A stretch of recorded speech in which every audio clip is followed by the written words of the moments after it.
Father Ken Barker from the Missionaries of God's Love. I just want to say a few words about practical love, because that's one virtue that we need to have formed in us most of all.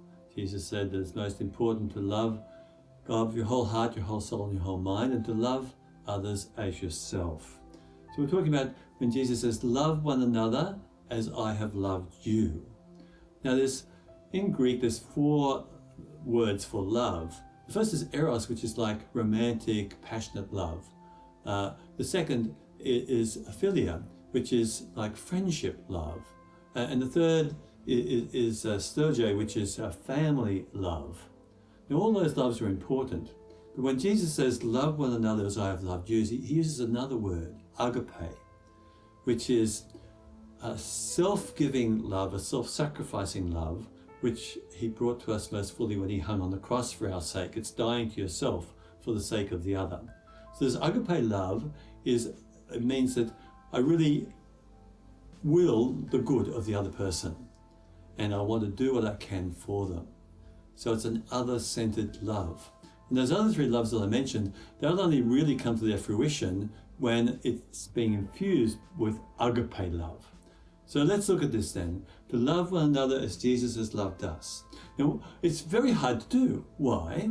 Because you know, and I know, that you can come to some people and you have a natural aversion for them. What I mean by that is that you feel like running in the opposite direction when you see them coming. You want to somehow steer away from that person. You have a natural aversion for them.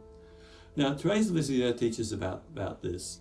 She said that in the convent where she was as a Carmelite sister, there was one sister who she had a natural aversion for. She just couldn't stand her, and she didn't want to be anywhere near her. So she cried out to the Lord. She said, Lord, you've got to help me. I can't do it. It's impossible to love. And the Lord said to her, you won't have to. I'll do it in you if you give your will to me. And so that's what she did. She began to work on just practically loving this woman who she couldn't stand.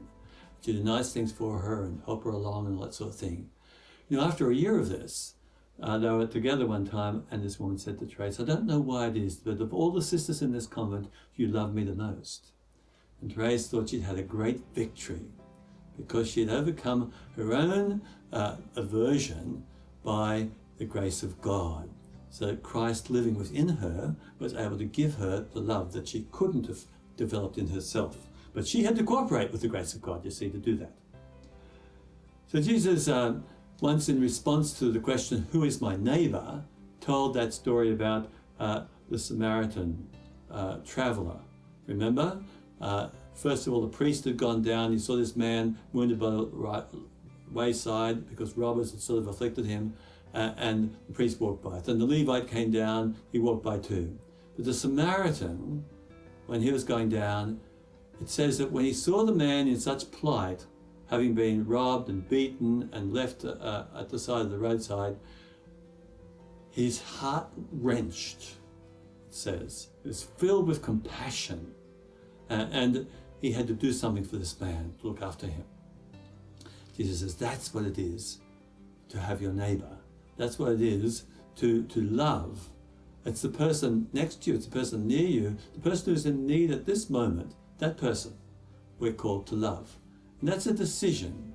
Love is not a feeling, it's a decision that we make. Because our feelings oftentimes tell us opposite. We're repulsed oftentimes by certain people. But God's grace within us gives us the capacity to make the choice to love, even when it's hard to do that.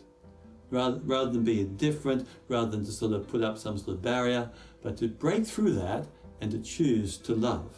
Now, Mother Teresa, who you know was such a great lover, once said this in the cathedral at Canberra. I want to read it to you.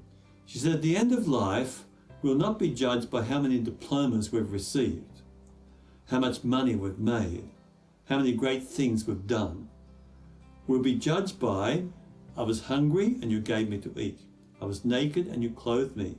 I was homeless and you took me in. Hungry, not only for bread, but hungry for love. Naked, not only for clothing, but naked of human dignity and respect. Homeless not only for want of a room of bricks, but homeless because of rejection. This is Christ in the distressing disguise of the poor. You know, in that same talk, she told us that we should every night use the 5-finger principle. It's a test. 5 fingers. What do the 5 fingers stand for? You did it to me. So whoever you met during the day, whoever you talked to, whoever you related to, whatever you did it to me, says Jesus. So, because when he says, I was hungry, and you gave me to eat. I was thirsty, you gave me to drink. I was homeless, and you gave me shelter. Now, you did it to me.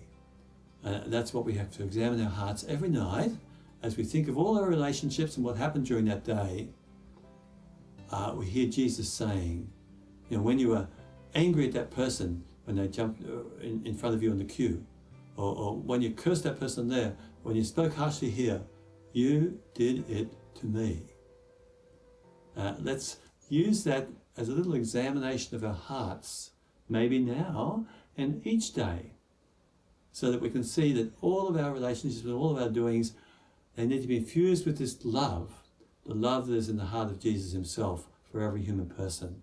That's what we want to have in us too, so that we know that when we're speaking to people, when we're acting to people, we're actually doing it to Jesus himself. And praise his name.